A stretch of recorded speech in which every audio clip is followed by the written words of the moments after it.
الرجال قوامون على النساء بما فضل الله بعضهم على بعض. Nous allons parler du respect dans le couple.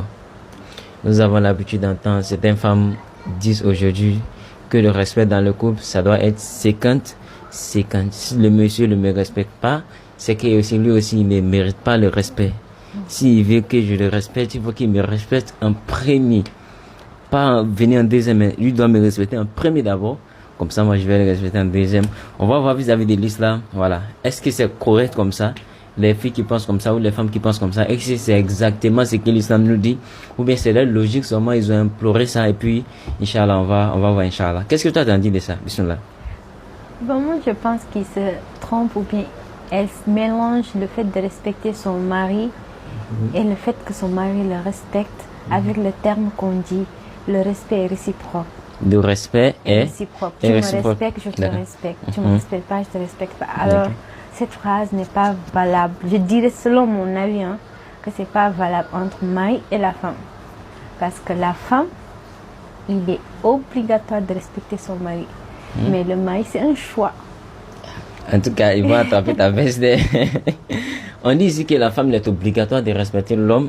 Mais l'homme, c'est un choix pour lui, c'est pas une obligation. Est-ce qu'on peut rentrer profondément dans ça? Oui. Alors, vas-y un peu. Je donne un exemple simple. La femme, si elle ne respecte pas son mari, on peut dire qu'Allah subhanahu wa ta'ala ne sera pas satisfait de cette femme. D'accord.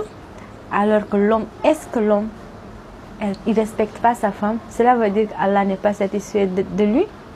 Ah bon, hein? Donc, ce qu'on veut comprendre, c'est que si l'homme n'est pas satisfait de la femme, Allah est fâché contre cette femme-là. Normalement, d'après ma simple connaissance. D'accord. Et si l'homme ne respecte pas la femme, Allah n'est pas fâché contre lui.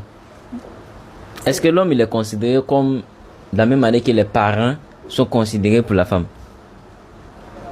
Ou plus même. Plus même. Ou plus même. Oui. Est-ce qu'on confirme ou bien voilà, c'est juste des idées? Je confirme par la parole de notre bien-aimé sallallahu alayhi wa sallam.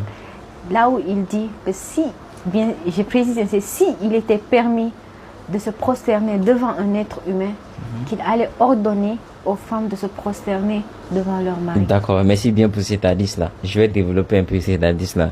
Il y avait une personne parmi les compagnons du prophète Muhammad sallallahu alayhi wa sallam.